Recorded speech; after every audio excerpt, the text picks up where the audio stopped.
So hello everyone, आप सभी का फेवरेट क्रिएटर यहाँ पर वापस से आ चुका है एक और न्यू एपिसोड के साथ। एंड सबसे पहले तो थैंक यू सो मच, क्योंकि हमारे 2K सब्सक्राइबर्स कंप्लीट हो चुके हैं, जो कि मेरे लिए तो काफी बड़ी अचीवमेंट है अपनी यूट्यूब जर्नी के लिए। और इसी तरीके से अपना लव एंड सपोर्ट दिखाने के लिए थैंक यू सो मच। सो अब हम एम करते हैं जनवरी एंड तक 5K सब्सक्राइबर्स को कंप्लीट करने का। तो देखते हैं ये वाला चैलेंज कंप्लीट हो भी पाता है या फिर नहीं। बट जिन्होंने भी चैनल सब्सक्राइब किया है, थैंक यू सो मच। और आप लोगों को अब इसी तरीके से डेली एपिसोड देखने के लिए भी मिलेंगे। सो चलो बिना ज्यादा टाइम वेस्ट करे बढ़ते हैं अपने एपिसोड की तरफ। अगर आप लोगों ने अभी तक प्रीवियस एपिसोड नहीं देखा है तो आई बटन पर आपको लिंक दिख रहा होगा, जिसमें मैंने एपिसोड 1 से 29 तक एक्सप्लेन किया है। देन आप वहां से कंटिन्यू कर सकते हो। सो चलो अब अपने न्यू एपिसोड को भी स्टार्ट कर लेते हैं। सो एपिसोड की स्टार्टिंग में किम ली मिन्युअल से बोल रहा होता है, ऑफ कोर्स मैं तुम्हें अपने स्पेयर के बारे में जरूर से बताऊंगा, लेकिन उसके लिए पहले तुम्हें मुझे हराना होगा। जिसके बाद ली मिन्युअल भी बोल रहा होता है, तब तो मैं इस मैच को जीतने के लिए काफी ज्यादा हार्ड वर्क करने वाला हूँ। फिर तभी हम यहाँ पर देखते हैं कि ली मिन्युअल और किम दोनों ही अपने वेपन्स के साथ काफी ज्यादा फास्ट अटैक करते हैं। जहाँ उसके बाद किम अचानक से कुछ नोटिस करता है और यहाँ पर ली मिन्युअल किम की तारीफ करते हुए बोल रहा होता है, वाओ तुम तो कुछ ज्यादा ही अच्छी फाइट कर लेते हो। और यहाँ पर किम भी ली मिन्युअल से फाइट करते हुए ये बोल रहा होता है, आखिरकार मुझे इतना ज्यादा अजीब सी फीलिंग क्यों हो रही है, और मेरे को ऐसा लगता है कि ये काफी अजीब तरीके इस मैच के अंदर यूज कर रहा है ताकि ये मुझसे जीत सके। लेकिन फिर भी मैं यहाँ पर ये पता क्यों नहीं कर पा रहा हूँ कि ये सच में जीतना भी चाहता है या फिर नहीं। फिर उसके बाद हम यहाँ पर देखते हैं कि जो ली मिन्युअल है वो यहाँ पर विसल बजाते हुए फाइट कर रहा होता है, जिससे ये पता चलता है कि इसे जीतने हारने से कोई भी ज्यादा फर्क नहीं पड़ता। और यहाँ पर किम फिर ली मिन्युअल के लिए बोल रहा होता है कि मुझे पता नहीं इसको देखकर इतना अजीब सा फील क्यों हो रहा है, क्योंकि जब भी मैं इसका कोई भी अटैक अगर डॉज या फिर ब्लॉक करता हूँ और ये तभी काफी ज्यादा अजीब सी हंसी हंसने लगता है। मुझे तो यहाँ पर ये भी समझ में नहीं आ रहा कि इसे यहाँ पर जीतना भी है या फिर नहीं। फिर उसके बाद किम यहाँ पर ली मिन्युअल से डायरेक्ट बोलता है, पहले तुम मुझे ये बताओ क्या तुम यहाँ पर जीतना नहीं चाहते। और यहाँ पर फिर ली मिन्युअल बोल रहा होता है, ये तुम कैसी नॉनसेंस जैसी बातें कर रहे हो, ऑफ कोर्स मुझे यहाँ पर जीतना है, और वैसे भी मेरे पास काफी सारे क्वेश्चंस हैं जो कि मैं तुमसे पूछना चाहता हूँ। फिर किम ली मिन्युअल से बोल रहा होता है, फिर मुझे तुम्हारा चेहरा देखकर ऐसा क्यों लग रहा है कि तुम इस मैच में ज्यादा इंटरेस्टेड नहीं हो, जैसे कि तुम इस मैच को जीतना नहीं चाहते। और ली मिन्युअल बोल रहा होता है, मुझे नहीं पता कि तुम किस बारे में और क्या बातें कर रहे हो, लेकिन मैं अपनी बताऊं तो मैं सच में तुम्हें हराना चाहता हूँ और इस मैच को भी जीतना चाहता हूँ। लेकिन अगर फिर भी मैं इस मैच को हार जाता हूँ तो इसमें क्या ही बड़ी बात है, मैं सिर्फ एक मैच हारूंगा। किम फिर ली मिन्युअल से बोल रहा होता है, अगर तुम्हें पता ही है कि तुम हार भी सकते हो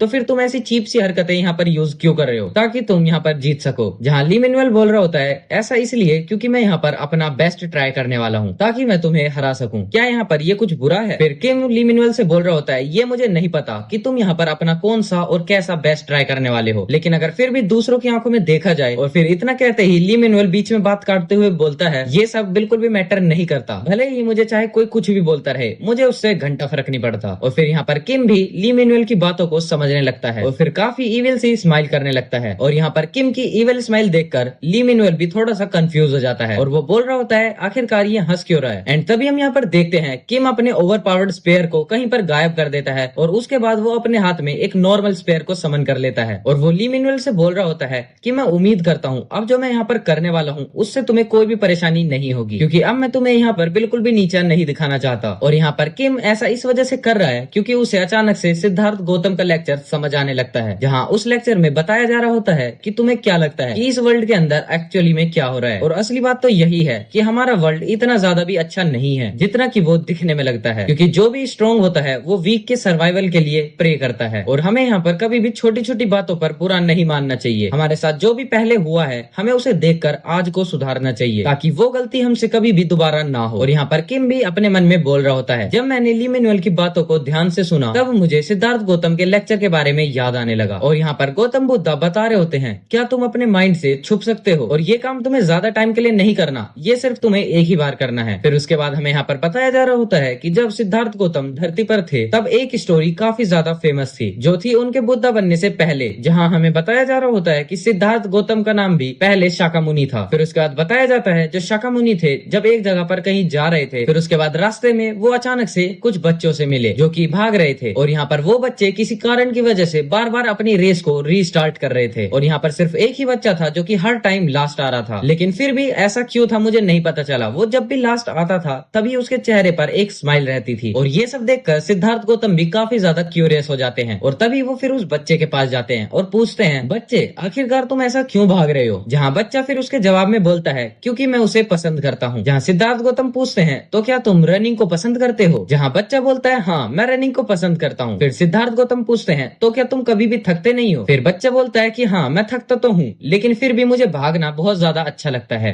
फिर उसके बाद यहाँ पर सिद्धार्थ गौतम उस बच्चे से बोलते हैं, तब क्या होगा जब वो बच्चे तुम्हें पकड़ लेंगे। जहाँ बच्चा फिर सिद्धार्थ गौतम से बोल रहा होता है, ऐसा कभी भी नहीं होने वाला, क्योंकि उनका और मेरा जो फिनिश लाइन है वो अलग अलग है। जहाँ फिर सिद्धार्थ गौतम एक जगह के लिए इशारा करते हुए बोलते हैं, तुम्हारी फिनिश लाइन तो वो है ना जहाँ तक कि मुझे लगता है। फिर जहाँ बच्चा बताता है कि वो फिनिश लाइन तो दूसरे बच्चों ने बनाई है, लेकिन मेरे लिए तो सिर्फ वो एक चेक पॉइंट है। फिर उसके बाद सिद्धार्थ गौतम बता रहे होते हैं कि वो बच्चा हर टाइम लास्ट प्लेस पर ही आ रहा था, लेकिन कुछ सालों के बाद जो टाटा गाडा कंट्री है उसके अंदर एक काफी बड़ी रेस हुई और उसी बच्चे ने वहां पर जीता और उसी बच्चे ने फिर एक काफी अमेजिंग वर्ल्ड रिकॉर्ड भी क्रिएट किया। जहां उसके बाद फिर सभी लोगों ने ये सोचा कि इस बच्चे को काफी ज्यादा अच्छी ट्रेनिंग मिली हुई होगी और काफी ज्यादा एफर्ट्स भी उस पर डाले होंगे। इसलिए फिर मैं बिलीव करता हूँ कि वो हम पर डिपेंड करता है कि हम अपनी लाइफ के अंदर कितने एफर्ट्स डालते हैं। फिर उसके बाद मैं वहाँ टाटा गाटा कंट्री में गया भी था और उसके बाद मैंने उस बच्चे को ट्रेनिंग भी दी और मैं इसलिए भी गया था ताकि मैं वहाँ पर एक परफेक्ट टावर भी बना सकूं। लेकिन जब मैंने उस बच्चे के वर्ड्स को अच्छे तरीके से डाइजेस्ट किया तब मुझे वहाँ पर समझ आया कि मुझे एक टावर बनाने की तो जरूरत बिल्कुल भी नहीं है। अगर वो टावर टूट भी जाता है तो वो कोई बड़ी बात नहीं है, जिसकी वजह से वहाँ पर कोई भी फर्क नहीं पड़ने वाला है। ये एक लाइफ लेसन था मेरे लिए भी, जो कि मुझे एक स्मॉल बच्चे से मिला था। और अगर तुम अपने आप को डेली बेसिस पर इम्प्रूव नहीं करोगे तो तुम्हें सिर्फ वही मिलेगा जो अब तक की तुमने किया है, और अगर फिर तुम फेल हो जाते हो तो तुम गायब हो जाओगे। और अगर यहाँ पर बात करी जाए सर्वाइवल की, तो जो स्ट्रॉन्ग होता है वो हमेशा वीक की मदद करता है। फिर इसके बाद यहाँ पर किम भी बोल रहा होता है, और मैं इसी वजह से डेली बेसिस पर खुद को काफी ज्यादा ट्रेन करता हूँ और मैं हर रोज अपने आप को यही देखता था कि मैं यहाँ पर कितना ज्यादा खुद को इम्प्रूव कर सकता हूँ। और जब भी मैंने इसके बारे में कभी भी सोचा तब मुझे ऐसा बिल्कुल भी नहीं लगा कि मैं कभी भी नीचे जा रहा हूँ। और जब भी मैं ये सब कुछ कंटिन्यू करता था तब मुझे फिर काफी ज्यादा चिंता होती थी और मैं फिर काफी ज्यादा सोचने लगा था ट्रांजिशन एकेडमी के बारे में। और मुझे यही सोचते सोचते मेरे मन के अंदर काफी ज्यादा प्रेशर आ गया था और मैं हमेशा फिर यही सोचने लगा कि मुझे अभी बहुत सारा काम करना है, क्योंकि मैं कभी भी किसी के नीचे नहीं दबना चाहता था, मैं कभी भी नीचे नहीं गिरना चाहता। मैं ये सर्वाइवल के कंपटीशन के लिए हमेशा ही खुद को ट्रेन करता रहता था। लेकिन अब ये सभी चीजें मेरे लिए खत्म हो चुकी हैं जब मुझे उस लाइन के बारे में पता चला, जैसे कि ये मुझे बिल्कुल भी मैटर नहीं करता, क्योंकि बस वो सिर्फ मेरे लिए एक चेक पॉइंट था। जैसे कि ली मैनुअल ने कहा है कि मुझे कोई कुछ भी कहता रहे, मुझे उससे घंटा फर्क नहीं पड़ता। और फाइनली अब मैं सिद्धार्थ गौतम के लेक्चर को समझ चुका हूँ और आखिरकार मैं इस नजरिए से इसके बारे में पहले क्यों नहीं सोच पाया था। फिर उसके बाद हम यहाँ पर देखते हैं जो किम है वो अपने स्पेयर को अपनी पॉकेट के अंदर डालने लगता है और इस चीज को देखकर यहाँ पर ली मैनुअल भी काफी ज्यादा कंफ्यूज हो जाता है और यहाँ पर वो सोचने लगता है आखिरकार किम ने अपने स्पेयर को अपनी पॉकेट के अंदर क्यों डाल लिया, बल्कि इसे तो उसी स्पेयर से मुझसे फाइट करनी चाहिए थी और आखिरकार अब इसने यहाँ पर अपने लिए दूसरा स्पेयर क्यों ले लिया। और उसके बाद हम यहाँ पर देखते हैं कि किम ली मैनुअल से बोल रहा होता है, मुझे उम्मीद है कि तुम इस अटैक को अपने दिल पर नहीं लोगे, और क्योंकि अब मैं तुम्हें ये सब कुछ नीचे दिखाने के लिए बिल्कुल भी नहीं कर रहा हूँ। जहाँ ली मैनुअल बोल रहा होता है, नहीं नहीं मैं ऐसा बिल्कुल भी नहीं सोच रहा हूँ, बस मैं ये सोच रहा हूँ कि आखिरकार तुमने ऐसा क्यों किया, और अगर तुम उस पावरफुल स्पेयर को यूज करते हो तो तुम डेफिनेटली जीत जाओगे। और यहाँ पर किम भी अपने मन में सोच रहा होता है, अगर मैं अपने उस स्पेयर का इस्तेमाल करूँ तो यहाँ पर तो मैं मैच को काफी इजीली जीत सकता हूँ। यहाँ पर मुझे उससे बिल्कुल भी इफेक्ट नहीं होगा कि ली मैनुअल मेरे ऊपर कौन सी ट्रिक्स यूज करता है, क्योंकि जो मेरा गोल है वो अब जीतने से चेंज हो चुका है। और अब मैं यहाँ पर समझ चुका हूँ कि आखिरकार एक स्किल और एक वेपन के अंदर क्या अंतर होता है। और यहाँ पर तो तुमने मेरे से यही कहा था ना कि तुम्हारे लिए कोई कुछ भी बोलता रहे तुम्हें उससे घंटा फर्क नहीं पड़ता। और यहाँ पर किम फिर बोल रहा होता है, अगर मैं अपने स्पेयर का यूज करूँ तो इससे जो मेरी वर्थ है वो बिल्कुल भी इंक्रीज नहीं होने वाली। यहाँ पर मैं अपनी वर्थ का खुद ही डिसीजन लेने वाला हूँ। उसके बाद यहाँ पर ली मैनुअल बोल रहा होता है, वेल तुम तो कुछ ज्यादा ही अच्छे दोस्त हो, जितना तो मैंने खुद भी नहीं सोचा था। और उसके बाद हम यहाँ पर देखते हैं कि ली मैनुअल अपने सभी वेपन्स को नीचे गिरा देता है। और फिर उसके बाद यहाँ पर ली मैनुअल भी बोल रहा होता है, जैसा कि तुमने पहले बोला था कि तुम मेरे एक्शंस का बिल्कुल भी बुरा नहीं मानोगे और इस बात को कभी भी दिल पर नहीं लोगे, और ऐसा तुम नहीं सोचोगे कि मैं तुम्हें नीचे देख रहा हूँ। और आखिरकार ये सब चीजें तो मैंने तुमसे ही सीखी हैं, और ऐसा हो सकता है कि ये सब मेरे मास्टर के थ्रू हो या फिर मैं कुछ ज्यादा ही कॉन्फिडेंट हूँ। और यहाँ पर किम भी बोल रहा होता है, नहीं आखिरकार मैं इसका बुरा क्यों मानूंगा। और यहाँ पर हम देखते हैं कि दोनों के दोनों ही एक दूसरे पर काफी फास्ट अटैक करने लगते हैं, और जिस अटैक की वजह से तो वापस से शॉक वेव्स पैदा होती हैं और नीचे की धरती वापस से फट जाती है। और फिर वो एक साथ ही बोलने लगते हैं, क्योंकि अब मैं इस मैच को जीतना चाहता हूँ, वो भी अपने वर्थ के थ्रू।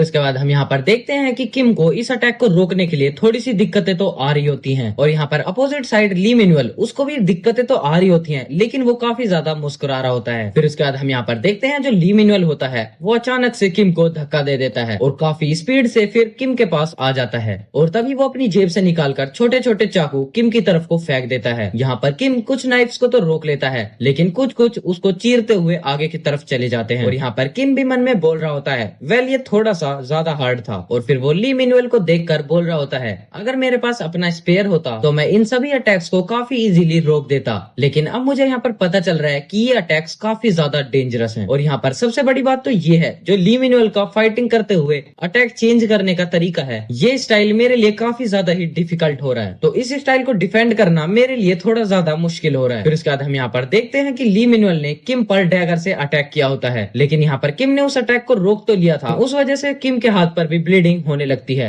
और यहाँ पर किम भी मन में बोल रहा होता है वेल मुझे ये तो नहीं पता किस वजह से, लेकिन यहाँ पर मुझे काफी ज्यादा अजीब सी फीलिंग आ रही है और अब मुझे यहाँ पर ये लग रहा है कि अगर मैं इस मैच को हार भी जाता हूँ तो ये कोई ज्यादा बड़ी बात नहीं है और जो अब मेरी बॉडी है वो पहले से काफी ज्यादा लाइट फील हो रही है। अगर अब मैं यहाँ पर जीतता हूँ तो भी कोई बड़ी बात नहीं होगी और अगर मैं हार भी जाता हूँ तब भी मेरे लिए कोई बड़ी बात नहीं है, लेकिन फिर भी मैं अपने एंड टाइम तक हार्डेस्ट ट्राई करने वाला हूँ इस मैच को जीतने के लिए जब तक मेरे से हो सकेगा। और यहाँ पर किम सोच रहा होता है वेल आज से पहले कभी भी मेरे को इतनी ज्यादा इंजॉयमेंट फील नहीं हुई किसी से फाइट करते हुए। और उसके बाद यहाँ पर किम ली मिन्युअल से बोल रहा होता है जो भी तुम वेपन अभी इस्तेमाल कर रहे हो मुझे लगता है कि वही वेपन तुमने अपने मास्टर से सीखा है। और वहीं पर ली मिन्युअल जो है वो किम के पीछे आ चुका होता है और वो किम से बोल रहा होता है वेल ये काफी ज्यादा जल्दी हो गया तुम्हें सरप्राइज होने के लिए। और यहाँ पर ली मिन्युअल किम की तरफ कुछ फेंक देता है, लेकिन किम अपने सेंसेस की वजह से उसे डॉज कर लेता है। फिर उसके बाद हम यहाँ पर देखते हैं जो ली मिन्युअल है उसने अपनी तरफ से एक स्मोक बॉम्ब फेंका होता है जिस वजह से पूरे अरीना के अंदर धुआं धुआं हो जाता है। फिर उसके बाद यहाँ पर किम ये देखता है कि जब उसके सामने यहाँ पर ली मिन्युअल ने डस्ट फेंकी है तो इस वजह से उसे कुछ भी यहाँ पर समझ नहीं आ रहा होता। और उसके बाद हम यहाँ पर देखते हैं जो ली मिन्युअल है वो इसी डस्ट के अंदर गायब हो रहा होता है और देखते ही देखते वो किम के सामने ही गायब हो जाता है, जिसे देखकर तो यहाँ पर किम भी काफी ज्यादा शॉक हो चुका था। और उसको देखकर यहाँ पर किम भी बोल रहा होता है अच्छा तो इसको स्टाइल आर्ट्स भी आता है। और मैं आप लोगों को ये बता दूं कि ये वो आर्ट है जिसे असैसिन लोग काफी ज्यादा इस्तेमाल करते हैं अपने ओपोनेंट्स से छुपने के लिए। फिर उसके बाद यहाँ पर किम बोल रहा होता है वेल इसको काफी ज्यादा अच्छी टेक्निक आती है जो कि काफी ज्यादा हार्ड होती है सीखने के लिए, लेकिन मेरे ख्याल से अभी तक इसने इस स्किल को मास्टरी नहीं किया है। लेकिन अगर मैं यहाँ पर कॉन्सेंट्रेट नहीं करता तो मैं इसे बिल्कुल भी यहाँ पर ढूंढ नहीं पाऊंगा और इसीलिए मुझे यहाँ पर कॉन्सेंट्रेट करना होगा। और मुझे ये भी लगता है कि यही ली मिन्युअल का ड्रम कार्ट है। फिर उसके बाद यहाँ पर किम बोल रहा होता है वेल ये तो काफी ज्यादा अच्छी बात है कि अब मैं यहाँ पर मर्लिन का माना यूज कर सकता हूँ। फिर उसके बाद यहाँ पर किम वो सभी मैचेस को याद करने लगता है जो कि अभी तक उसने ली मिन्युअल के मैचेस देखे थे, जैसे कि पहले उसका मैच डॉन मिंग के साथ हुआ था और अब वो किम के साथ फाइट कर रहा है। लेकिन हम यहाँ पर देख पाते हैं कि किम अभी भी कुछ नहीं कर रहा होता है और वो एक ही जगह पर खड़ा होता है। और यहाँ पर किम भी सेल्फ डाउट होते हुए ये पूछ रहा होता है क्या जो मैं कर रहा हूँ वो सही है। लेकिन मैं आप लोगों को बता दूं ये ऐसा इस वजह से डाउट कर रहा है क्योंकि अभी तक इसको मर्लिन के लेक्चर्स अच्छे से समझ में नहीं आए। और यहाँ पर किम फिर बोल रहा होता है ऐसा बिल्कुल भी नहीं है कि मैं खुद पर बिलीव नहीं करता। फिर उसके बाद यहाँ पर किम मन में बोल रहा होता है जब मैंने ली मिन्युअल के फाइट स्टाइल को देखा तब मुझे खुद एहसास हो गया कि जो मेरी फाइटिंग स्टाइल है वो उससे काफी ज्यादा पीछे है अभी। लेकिन तभी यहाँ पर किम को मर्लिन के लेक्चर के बारे में समझ आने लगती है जहाँ पर मर्लिन ये बता रहा होता है कि एक लर्निंग करना काफी ज्यादा अच्छी बात होती है, लेकिन अगर तुमने सिर्फ लर्निंग को ही अपनी हैबिट बना लिया तो फिर इससे तुम्हें काफी ज्यादा प्रॉब्लम्स होने वाली हैं अपने लेवल्स को इंक्रीज करने के लिए। और जो तुम्हारा सेल्फ एक्सप्रेशन है वो भी तुम्हें बाद में नहीं दिखने वाला क्योंकि लर्निंग कुछ ऐसी नहीं है जिसकी वजह से तुम कुछ एक्सप्रेस कर पाओगे दूसरे लोगों के सामने। चलो तुम मुझे ये बताओ कि तुम दूसरों के सामने खुद को कितनी देर तक एक्सप्रेस कर पाओगे जबकि तुम खुद पूरी तरीके से शांत हो। और यहाँ पर किम भी आंखें बंद करके ये बोलने लगता है कि वेल मैं ये सब कुछ अच्छे से समझ रहा हूँ कि ये जो माना है ये मर्लिन का माना नहीं है, ये मेरे खुद का माना है। और यहाँ पर मर्लिन बता रहा होता है कि तुम कभी भी सेटिस्फाइड नहीं हो पाओगे मेरे सिर्फ छोटे से लेक्चर्स की मदद से। और यहाँ पर मर्लिन बता रहा होता है जो लर्निंग है वो सिर्फ एक मेथड है डिस्कवर करने का सेल्फ एक्सप्रेशंस को। और यहाँ पर किम फिर बता रहा होता है कि चलो ठीक है अब मुझे ऐसा लगता है कि मुझे यहाँ पर खुद का मेथड यूज करना चाहिए। और फिर तभी हम यहाँ पर देखते हैं कि किम यहाँ पर मर्लिन के इंटेलिजेंस का इस्तेमाल करने लगता है और साथ के साथ में जो चिरोन के सेंसेस होते हैं और जो शांगयुंग की पावर्स होती हैं उन सभी को कंबाइन करके उन सभी का इस्तेमाल करने लगता है। और यहाँ पर लास्ट टाइम वो सिद्धार्थ गौतम का इम्पर्ट योर बाबली माइंड का भी यूज कर देता है और इसका मतलब मतलब है कि कभी भी ना टूटने वाला माइंड। और यहाँ पर किम इसे भी मिक्स कर लेता है और यहाँ पर किम बोलने लगता है कि कुछ ऐसा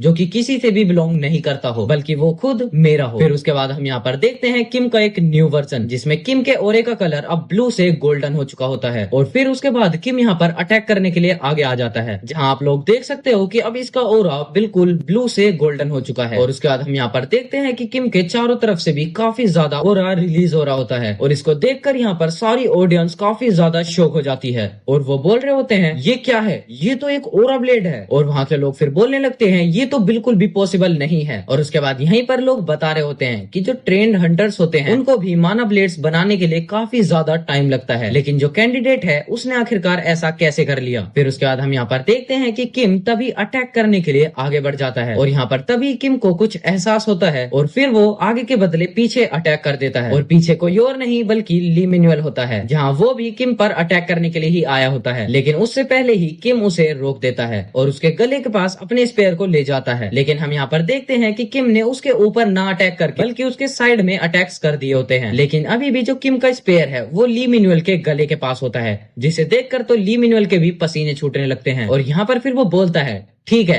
मैं अपनी हार मान लेता हूँ। और यहाँ पर जितनी भी ऑडियंस होती है फिर वो ये मैच देखकर काफी ज्यादा एक्साइटेड हो जाती है। फिर उसके बाद हमारा सीन शिफ्ट होता है, जहाँ पर हमें खालिया को दिखाया जाता है, जहाँ उसके पास एक बंदा आया होता है और वो बता रहा होता है कि जो किम शियोजोन है वो फर्स्ट प्लेस पर आया है। और यहाँ पर खालिया चाय पीते पीते ये बोल रही होती है अच्छा तो ये बात है। और वो बोलती है कि तुम मुझे ये बताओ क्या तुमने वहाँ पर कोई भी चेंजेस डिस्कवर किए। फिर उसके बाद वहाँ पर वो बंदा बता रहा होता है वेल हमने वहाँ पर काफी सारे चेंजेस तो डिस्कवर किए हैं, लेकिन मुझे ये समझ में नहीं आ रहा कि मैं आखिरकार वो आपको कैसे बताऊं, क्योंकि वो सब तो काफी ज्यादा डिफिकल्ट है बताने के लिए। जहाँ खालिया उससे बोल रही होती है आखिरकार तुम्हारे कहने का क्या मतलब है। उसके बाद वहाँ पर वो बंदा बताने लगता है जो किम शियोजन है उसने लड़ाई के बीच में ही अपने वेपन को चेंज कर लिया था, मतलब अपने पावरफुल स्पेयर से एक नॉर्मल स्पेयर पर चेंज कर लिया था। और फिर उसने अचानक से ही मैच के बीच में एक ओरा ब्लेड का यूज किया। और यहाँ पर इतना सुन के जो खालिया है वो काफी ज्यादा शॉक हो चुकी थी और वो बोल रही होती है ये कुछ ऐसा नहीं है जो कि हमने ओरिजिनली एक्सपेक्टेड किया था किम शियोजन से।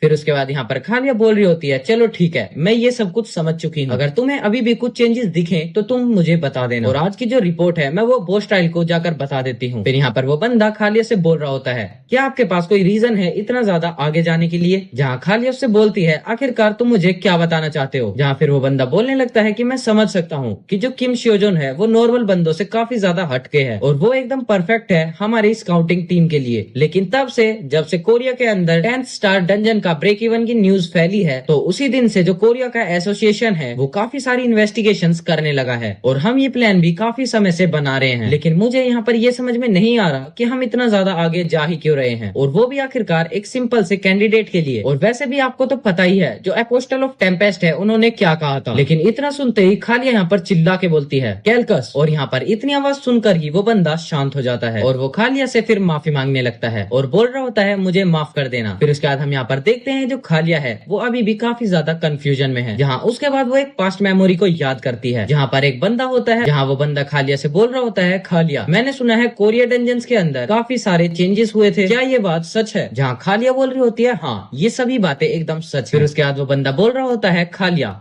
मैंने ये भी सुना है कि जो डंजन्स चेंजेस हुए थे उसको किसी ने सोल्व भी कर दिया है, क्या तुम्हें ये पता है कि वो कौन था। जहाँ खालिया उसे बताती है कि उस बंदे का नाम किम शियोजोन है। जहाँ खालिया अपने मन में बोल रही होती है वेल ये काफी ज्यादा अजीब है क्योंकि मुझे पता है इनको पहले से ही डंजन डिस्टोरेशन के बारे में पता चल गया होगा, लेकिन फिर भी इन्होंने मुझे यहाँ पर क्यों बुलाया है। क्या इनको कुछ सिचुएशन के बारे में पूछना है मुझसे, और आखिरकार ये मुझसे ही क्यों पूछ रहे हैं कि इस सिचुएशन को सोल्व करने के पीछे किसका हाथ था। फिर उसके बाद वो बंदा खालिया को ऑर्डर देते हुए कह रहा होता है कि जो किम शियोजोन है अगर वो कुछ भी करता है तो तुम्हें उसके हर एक एक्शन पर नजर रखनी होगी। जहाँ फिर खालिया उससे बोल रही होती है क्या मैं इसका रीजन आपसे पूछ सकती हूँ। लेकिन तभी हम यहाँ पर देखते हैं कि वो बंदा अपना काफी ज्यादा पावरफुल ऑरा रिलीज करने लगता है, जिसकी वजह से तो खालिया भी उस प्रेशर पे टिक नहीं पा रही होती है और फिर उस बंदे के सामने पूरी ली डाउन हो जाती है। जहाँ फिर वो बंदा खालिया से बोल रहा होता है खालिया मुझे पता है कि तुम सभी सक्सेसर्स के अंदर काफी अच्छी कैंडिडेट हो अपोस्टल ऑफ चेसिटी बनने के लिए। जहाँ हम देख पाते हैं कि वो बंदा बोल रहा होता है और साथ साथ उसका प्रेशर काफी ज्यादा रिलीज हो रहा होता है, जिसकी वजह से तो खालिया बिल्कुल भी सर भी नहीं उठा पा रही होती। लेकिन देखने से तो मुझे ऐसा लगता है कि तुम बिल्कुल भूल चुकी हो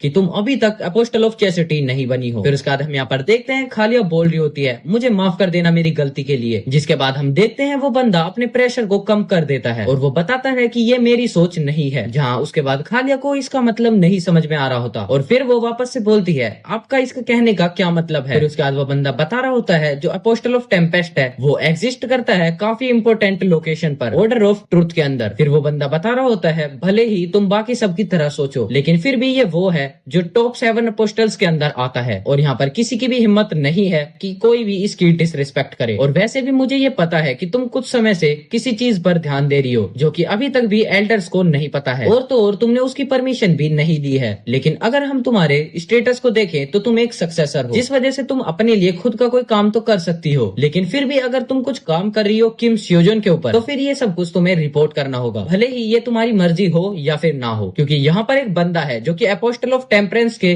ऑर्डर्स को पास करने के लिए एक मैसेंजर का काम कर रहा है। फिर उसके बाद यहाँ पर खालिया प्रेजेंट में आती है जो कि अभी भी यही सोच रही होती है आखिरकार ऐसे पूरे वर्ल्ड के अंदर कौन ऐसा हो सकता है जो इस काम को कर रहा हो। इसी सस्पेंस के साथ ये वाला एपिसोड भी यहीं पर खत्म होता है। अब आप लोग मुझे कमेंट कर बता देना आपको ये एक्सप्लेनेशन कैसा लगा। एंड अब हम ग्रो करने वाले हैं 5K सब्सक्राइबर्स की तरफ, तो जो भी चैनल पर नया है वो चैनल को सब्सक्राइब कर ले क्योंकि मैं डेली ही ऐसे एपिसोड्स लेकर आने वाला हूँ जो कि आपसे बिल्कुल भी मिस ना हो जाए। एंड सायोनारा का मतलब मुझे कमेंट में बता देना। सो चलो मैं मिलता हूँ आपसे नेक्स्ट एपिसोड में, तब तक के लिए टेक केयर, गुड बाय।